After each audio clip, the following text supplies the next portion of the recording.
The vast emptiness of space stretched endlessly in all directions, broken only by the distant glow of stars and the occasional drift of cosmic dust. In this silent void, 3 magnificent ships moved with deadly grace through the darkness. There, hulls gleamed like polished crystal, catching and reflecting starlight in beautiful patterns that would have taken any human's breath away. These were the pride of the Zephyrian Empire, warships that had conquered 17 different star systems without ever facing a real challenge. Admiral Kethvar stood on the command deck of his flagship, the Eternal Dawn, watching the stars pass by through the transparent viewing wall. He was tall and elegant, like all members of his species, with pale blue skin that seemed to glow softly in the ship's gentle lighting. His long fingers moved across the control panels with practiced ease, checking status reports and battle readiness with the confidence of someone who had never known defeat. The Zephyrian Empire had been expanding across the galaxy for over 300 years, and every species they encountered followed the same predictable pattern. First came the shocked discovery that they were not alone in the universe. Then came the desperate attempts at communication and negotiation. Finally came the inevitable surrender, when the aliens realized they could not match Zephyrian technology and military might. Today would be no different, or so Kethvar believed. Deep space sensors on the Eternal Dawn began picking up unusual readings from the edge of the Proxima system. Science Officer Vex High, a younger Zephyrian with silver markings on her forehead, bent over her instruments with growing curiosity. The readings showed a single vessel moving slowly through space, heading directly toward their position. "Admiral," Vex High called out, her voice carrying the musical quality common to all Zephyrian speech. "We have detected an unknown vessel approaching our position. Initial scans indicate it is of non-Zephyrian design." Kethvar moved gracefully across the command deck to examine the sensor readings himself. The ship appeared on their displays as a crude, angular mass of metal that looked more like a flying fortress than a proper starship. It was heavily armored, with thick plating covering every surface, and bristled with what appeared to be primitive weapon systems. "How disappointing," Kethvar said with a slight smile. "Another primitive species that thinks metal and brute force can overcome superior technology. Run a full analysis and prepare the standard first contact protocols." The analysis revealed disturbing inconsistencies.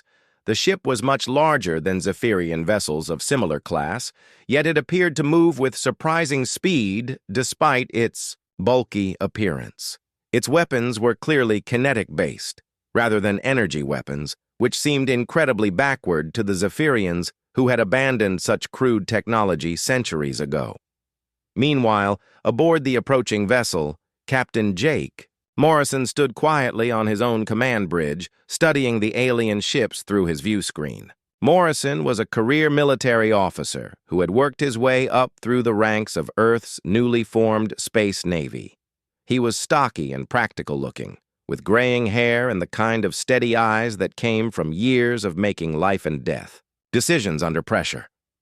The USS Liberty represented humanity's first serious attempt at building a warship designed specifically for deep space combat.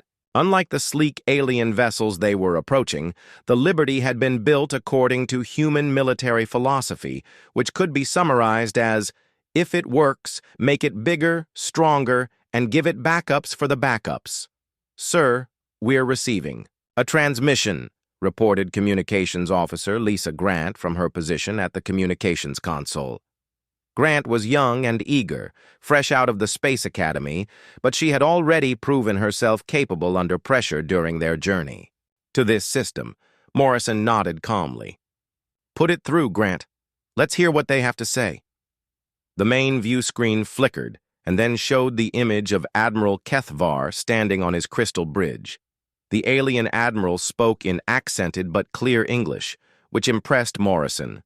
Despite the circumstances, these aliens had clearly been monitoring human communications for some time. "Unknown vessel, you have entered territory claimed by the Zephyrian Empire. Kethvar announced with the authority of someone accustomed to being obeyed without question. You will immediately reduce speed, drop your defensive systems, and prepare to be boarded for inspection. Compliance will result in your incorporation into the Empire as a client species. Resistance will result in the complete destruction of your vessel and the eventual conquest of your home system. The bridge of the USS Liberty fell silent as the crew absorbed this ultimatum. Several younger officers looked nervously at their captain, waiting for his response. Morrison himself remained perfectly calm, his expression giving away nothing of his thoughts. Lieutenant Commander Patricia Wells, the ship's tactical officer, cleared her throat softly. Sir, our analysis shows 3 enemy vessels. Each one appears to be roughly equal to our ship in size, though their construction is completely different from anything in our databases.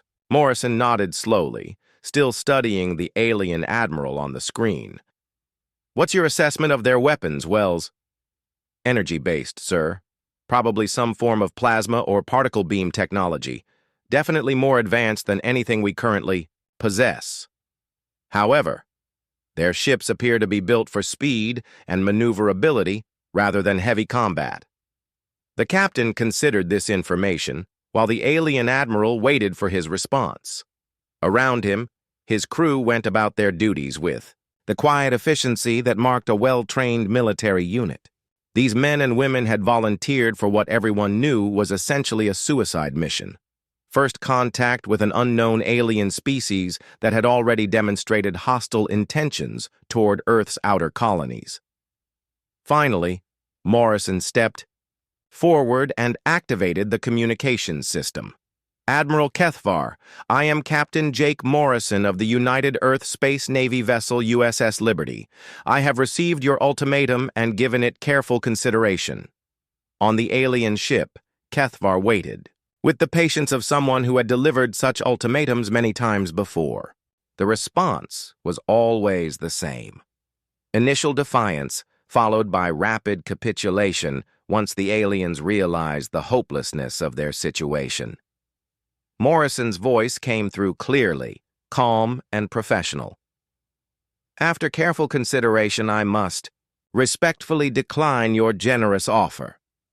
Furthermore, I must inform you that this system is under the protection of the United Earth government. I strongly suggest that you withdraw your vessels immediately to avoid any unfortunate misunderstandings. The silence that followed this statement stretched across both ships like a physical thing. On the Zephyrian bridge, several officers exchanged glances of complete bewilderment. In 3 centuries of expansion, no species had ever rejected their initial offer so calmly and politely. Kethvar felt a moment of genuine confusion. Captain Morrison, perhaps you do not understand the situation. We have 3 warships to your 1. Our technology is clearly superior to yours. Resistance is not merely futile, it is impossible. Morrison smiled slightly, though the alien admiral could not see it. Admiral, I believe you may be the one who doesn't understand the situation. This is Lisa Grant. Please close the channel. The screen went dark, leaving the Zephyrian bridge in stunned silence. For several long moments, no one spoke or moved. Finally, Kethvar turned to his tactical officer. Prepare weapons and defensive systems. It appears we must provide a demonstration of Zephyrian superiority. The Zephyrian fleet moved into attack formation with the kind of practiced precision that came from centuries of conquest. Each ship took its assigned position with mathematical accuracy, their crystal hulls gleaming as they charged their primary weapon systems. The Eternal Dawn led the formation, flanked by 2 smaller but equally deadly cruisers named Silver Wind and Star Blade. Admiral Kethvar watched the tactical display with complete confidence. The human vessel remained motionless in space, apparently, waiting for the attack to begin. This was exactly what he expected from a primitive species that did not understand the reality of their situation. Soon they would witness the full power of Zephyrian military technology, and then they would surrender, like all the others before them. Weapons status report, Kethvar commanded, his voice carrying across the pristine bridge. "All plasma cannon arrays charged and ready," responded Tactical Officer Rendos, her long fingers dancing across the weapon controls. "Energy shields at maximum power. Long-range sensors show the human vessel is not attempting to flee or maneuver." The Admiral nodded with satisfaction. "Excellent. Begin the attack sequence. Target their propulsion systems first. We want them disabled, not destroyed. An intact ship will serve as a better example to their homeworld." On the bridge of the USS Liberty, the atmosphere was completely different. Instead of the quiet confidence of the Zephyrians, there was a sense of controlled tension that spoke, of experienced warriors preparing for battle. Captain Morrison stood at the center of the bridge, watching the alien ships through the main view screen with the calm expression of someone who had faced impossible odds before. "Tactical analysis. Wells," Morrison said quietly. Lieutenant Commander Patricia Wells studied her instruments carefully before responding. "3 ships, sir. Lead vessel is approximately 1,200 meters long. Escorts are roughly 800 meters each. They're moving into a standard triangular attack formation. Energy readings suggest they're charging some kind of directed energy weapons. Time to weapons range? At their current speed, approximately 4 minutes, sir." Morrison nodded and turned to his weapons officer. "Mr. Cruz, status of our main batteries." Weapons Officer Danny Cruz, a compact man with steady hands and sharp eyes, checked his displays before answering. "All railgun systems charged and ready, sir. Missile tubes loaded with Mark 7 kinetic penetrators. Point defense systems online and tracking." The railguns represented the pinnacle of human weapons technology. Unlike the energy weapons favored by most spacefaring species, humans had chosen to perfect the art of throwing very large pieces of metal at very high speeds. Each railgun round was a solid tungsten rod weighing several tons, accelerated to 30% of light speed by powerful magnetic fields. "Very good," Morrison said. "Engineering.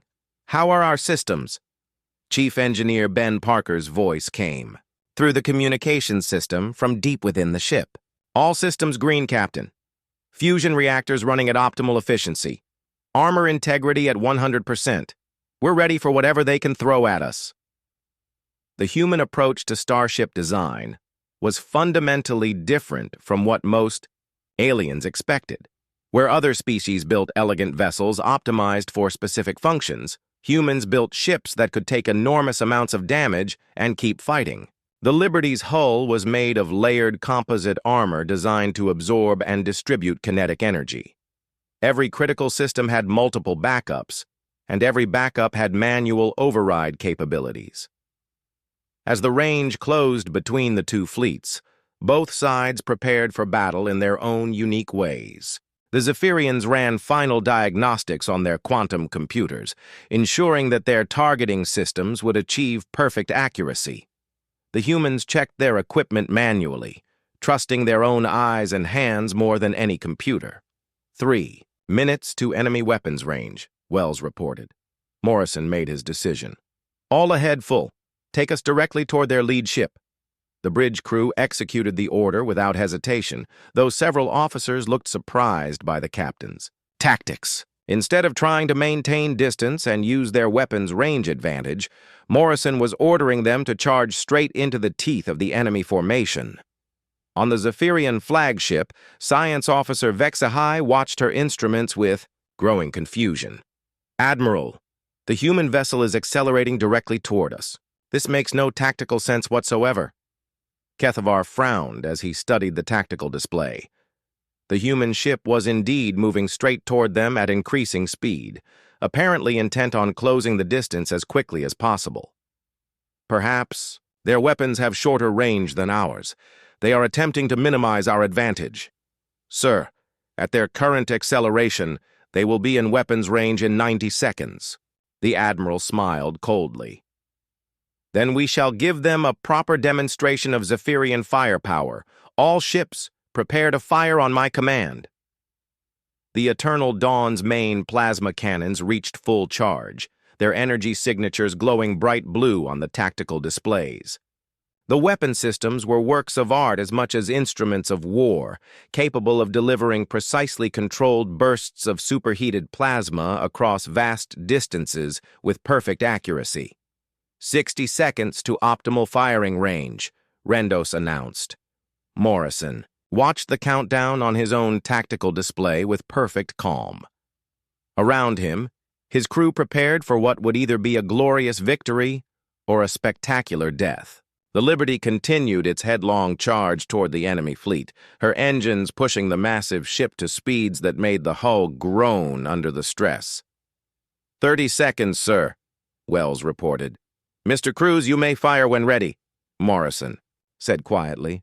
Cruz smiled grimly as he activated the firing sequence. Firing main battery now, sir. The Liberty's railguns fired in perfect sequence, sending 12 tungsten rods streaking across space at relativistic speeds. The weapons made almost no sound, just a deep thrumming vibration that ran through the ship's hull.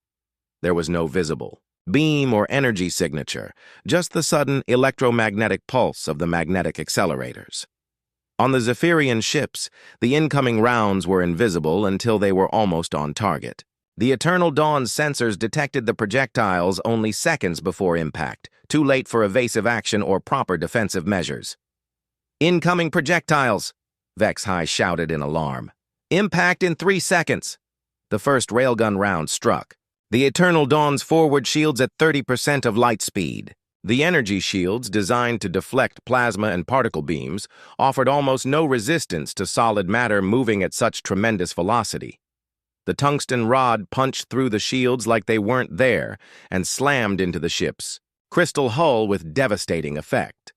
The impact sent shock waves through the entire vessel, causing lights to flicker and crew members to stumble. Admiral Kethvar grabbed the nearest support rail as his ship shuddered under the assault.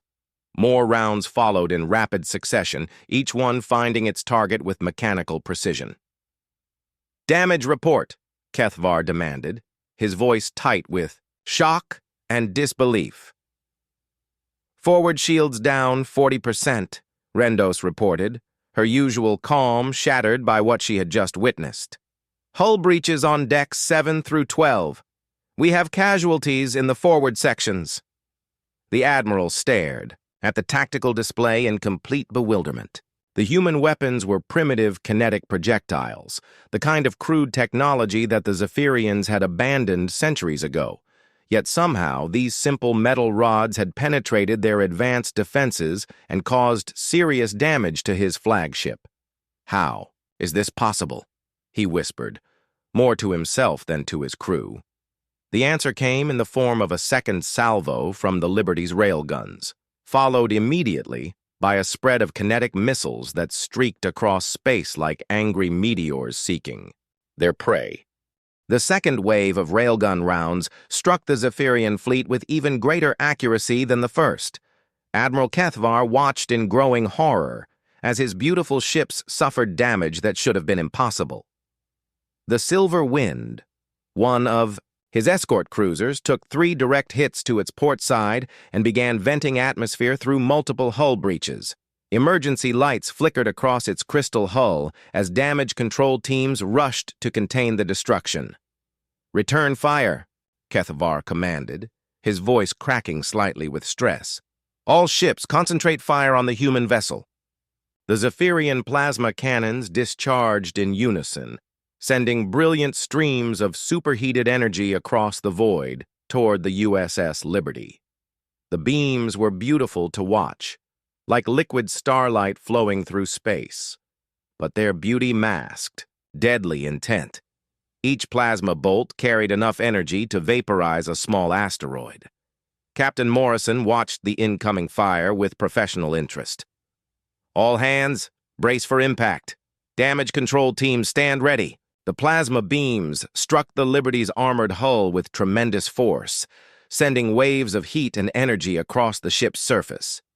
The outer armor plating glowed white-hot where the beams made contact, but the layered composite construction held firm. Emergency cooling systems activated automatically, flooding the damaged sections with liquid nitrogen to prevent the armor from melting completely. "Damage report," Morrison called out calmly. Chief Engineer Ben Parker's voice came through. "The communication system, steady despite the circumstances. Outer hull temperature critical in sections 4 through 8. We've lost some sensor arrays and 2 of the backup communication systems, but structural integrity is holding. The armor is doing its job, sir." Morrison nodded with satisfaction. The Liberty had been designed to absorb this kind of punishment and keep fighting. While Zephyrian ships were elegant and efficient, human vessels were built like flying fortresses that could take incredible amounts of damage and continue operating. "Mr. Crews, continue firing. Target the damaged escort vessel." The Liberty's railguns fired again, sending another spread of tungsten rods toward the Silver Wind. The Zephyrian cruiser tried to maneuver away from the incoming projectiles, but its elegant design prioritized speed over agility. The ship could move fast in a straight line, but it could not change direction quickly enough to avoid the human weapons. 3 more railgun rounds punched through the Silver Wind's weakened shields and tore into its hull. The ship's crystal structure, beautiful but brittle, cracked under the assault. Atmosphere and debris streamed from the wounds as the vessel began to list heavily to one side. On the Eternal Dawn, Science Officer Vexhai worked frantically at her instruments, trying to understand how the human weapons could be so effective. "Admiral, I have completed analysis of their projectile weapons. The rounds are simple tungsten alloy, but they are moving at approximately 30% of light speed. At those velocities, kinetic energy overcomes our defensive systems." Kethvar stared at her in disbelief. 30% of light speed? That's impossible for primitive kinetic weapons. "The magnetic signatures suggest they are using some form of electromagnetic acceleration. The technology is crude, but surprisingly effective against our energy-based defenses." The Admiral felt a cold chill run through his body as he began to understand the situation.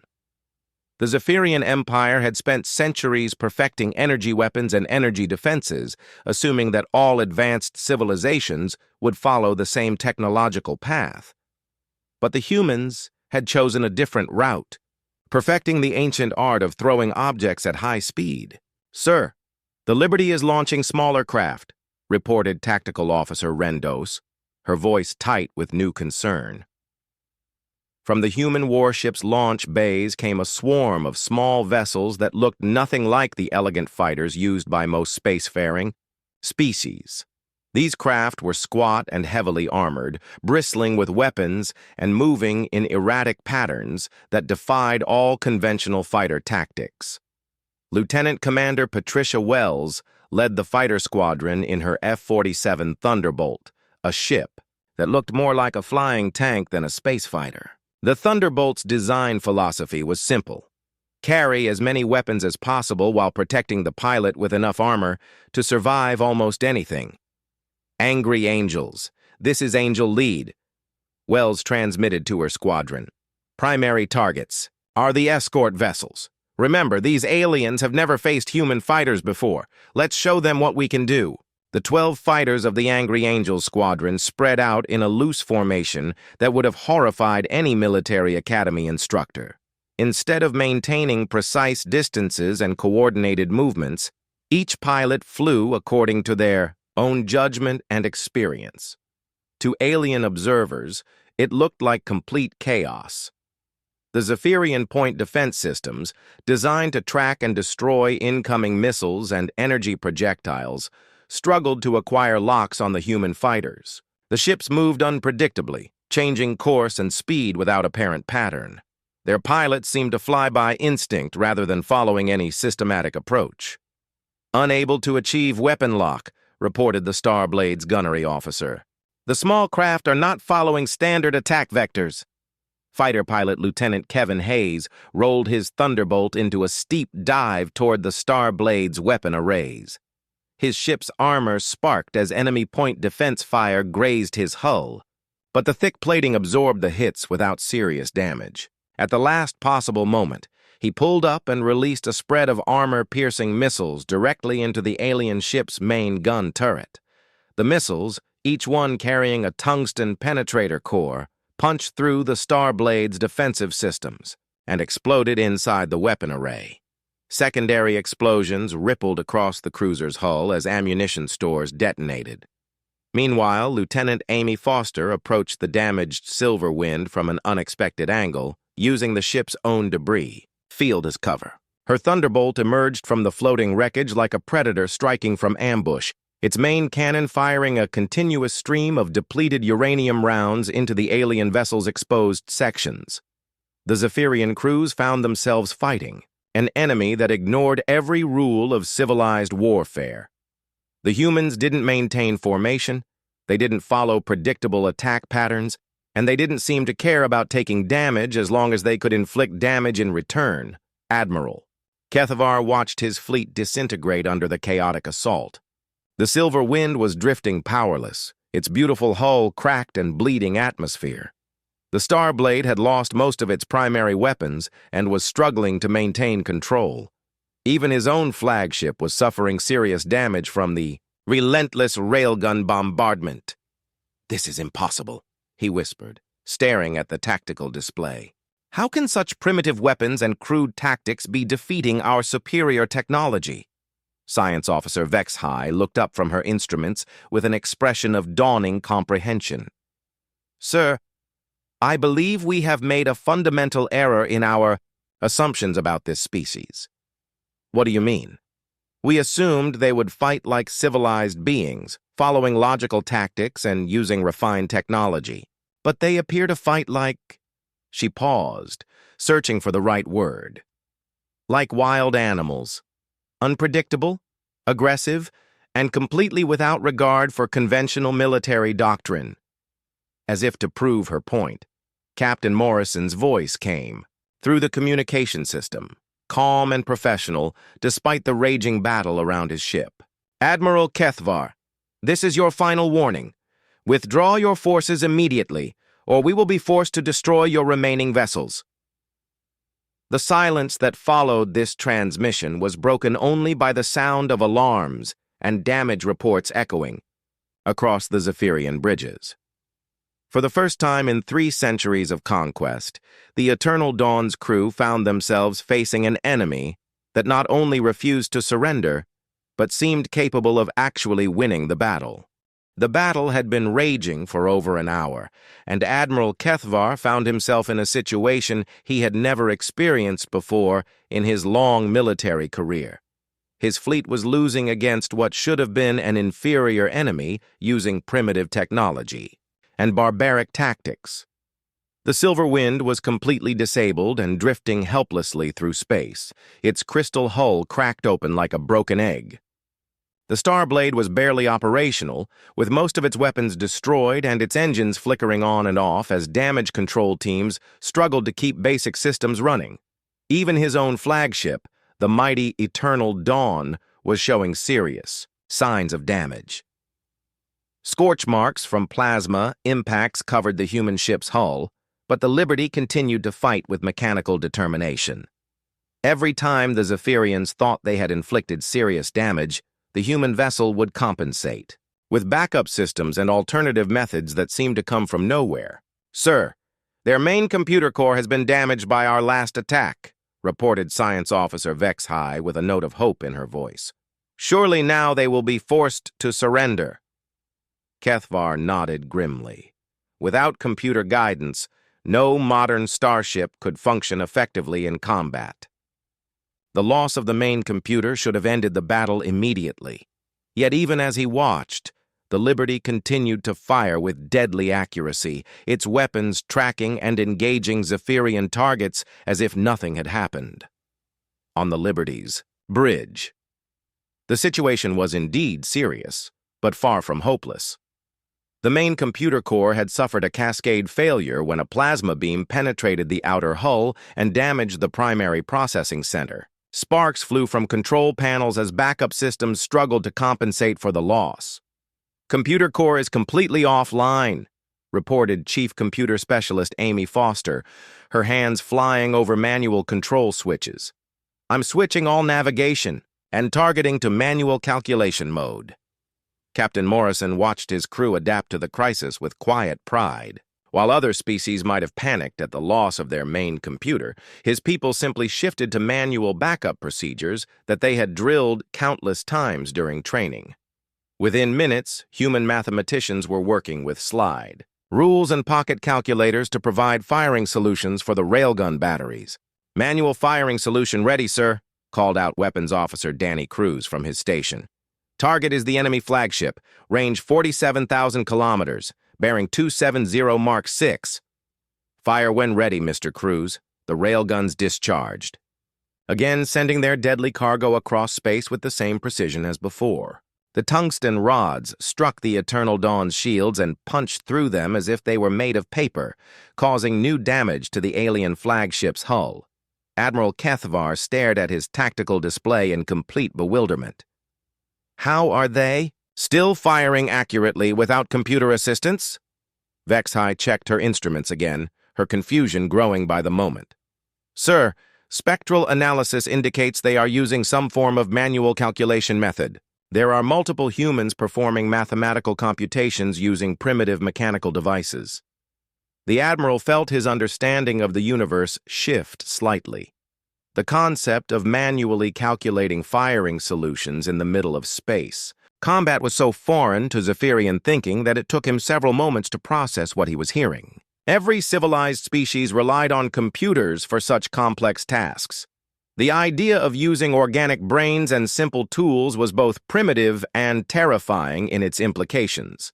"Sir, we have another problem," interrupted Tactical Officer Rendos. "The human fighters are attacking the Star Blade again, and our point defense systems cannot track their movements."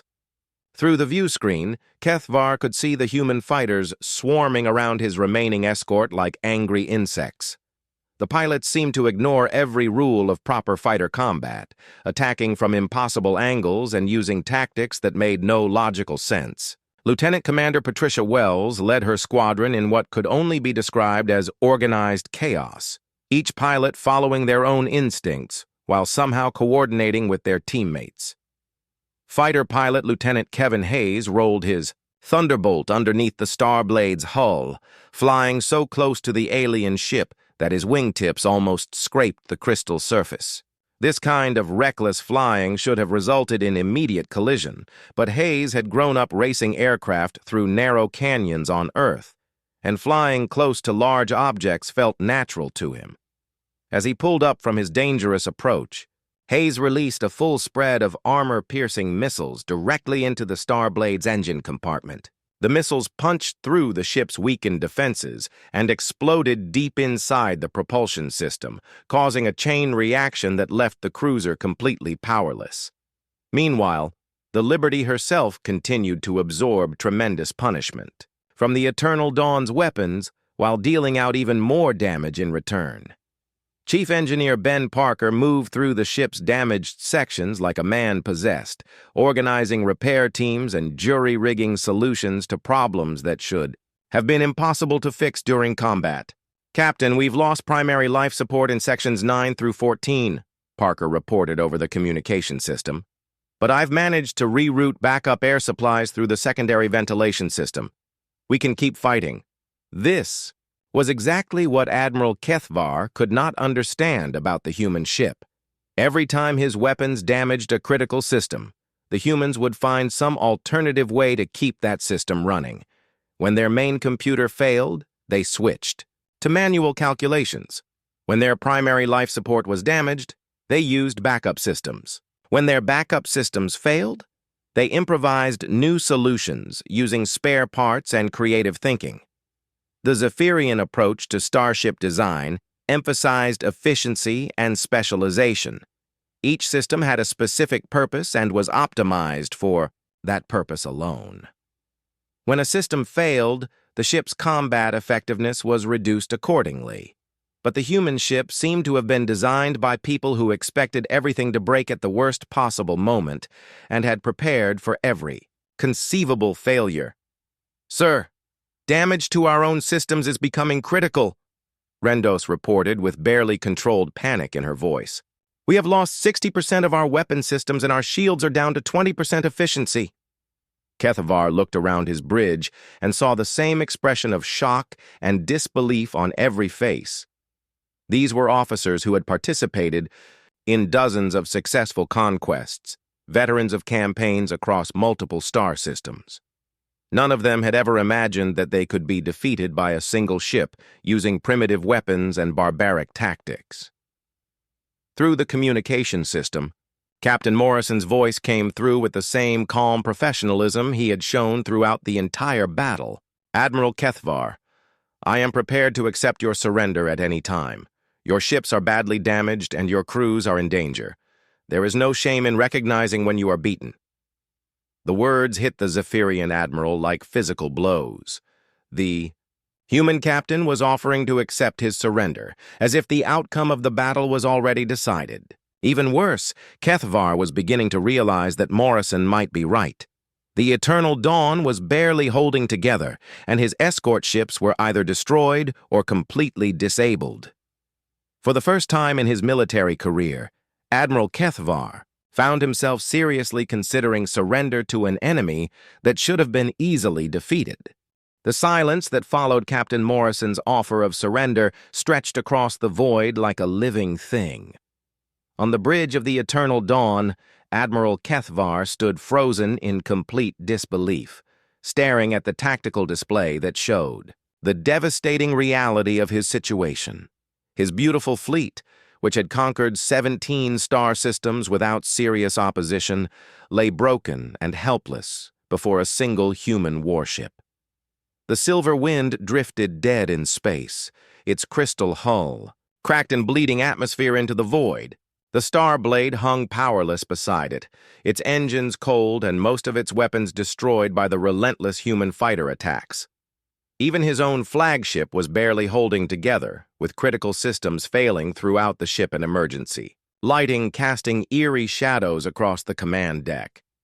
Science Officer Vexhai worked frantically at her instruments, trying to find some advantage that the Zephyrians could still exploit. Her analysis revealed only more disturbing truths about their enemy. "Sir, detailed scans of the human vessel showed damage to over 60% of their hull sections, yet they continue to operate at full combat efficiency." Kethavar turned to stare at her in amazement. "How is that possible?" "Their ship appears to have been designed with massive redundancy built into every system. When one component fails, 3 others automatically take over its function. When those fail, the crew manually operates backup systems that we did not even know existed." The Admiral studied the tactical display more carefully, trying to understand what he was seeing. The Liberty's hull was scarred and blackened from plasma impacts, with entire sections glowing red-hot from the heat of repeated energy weapon strikes. Yet the ship continued to maneuver and fight as if it had suffered no damage at all. On the Liberty's bridge, the reality was somewhat different from what the aliens could observe. The ship had indeed taken serious damage, and Captain Morrison could hear the groaning of stressed metal throughout the hull. Emergency repair teams worked around the clock to keep critical systems functioning, and the air itself was thick with the smell of burned electronics and overheated metal. "Damage report, Parker," Morrison called out to his chief engineer. Ben Parker's voice came through the communication system, tired but determined. "Sir, we've got hull breaches in 12 sections. The main reactor is running hot, and we've lost about half of our sensor arrays. But the important stuff is still working. We can keep fighting for hours if we need to." Morrison nodded with satisfaction. The Liberty had been built to human military specifications, which meant that every critical system was designed to keep working even when everything around it was falling apart. The ship might look battered from the outside, but its core functions remained intact. "Mr. Cruz, prepare another firing solution for the enemy flagship. Let's encourage them to make the right decision." Weapons Officer Danny Cruz worked quickly with his manual calculation team, using slide rules and mechanical computers to determine the optimal trajectory for their next salvo. It was slow work compared to computer targeting, but it was also completely unpredictable to an enemy that relied on quantum computers to anticipate their opponent's moves. "Firing solution ready, sir. All railgun batteries charged and standing by." Morrison considered his options carefully. The alien fleet was clearly defeated, but he needed to ensure that they understood the futility of continued resistance without causing unnecessary casualties. These beings might be enemies, but they were still intelligent creatures who deserved a chance to survive. "Open a channel to the alien flagship, Grant." Communications Officer Lisa Grant activated the transmission system. "Channel open, sir." "Admiral Kethvar, this is Captain Morrison. I want you to understand something important. My ship was designed by people who have been fighting wars for 10,000 years before we ever reached the stars. We learned long ago that the side that adapts fastest usually wins, regardless of who has the better technology. On the Eternal Dawn, the crew listened to Morrison's words with growing comprehension. Tactical Officer Rendos looked up from her displays with an expression of dawning realization. "Sir, analysis of their combat patterns suggests they have extensive experience with this type of warfare. Their tactics are not primitive. They are simply different from anything we have encountered."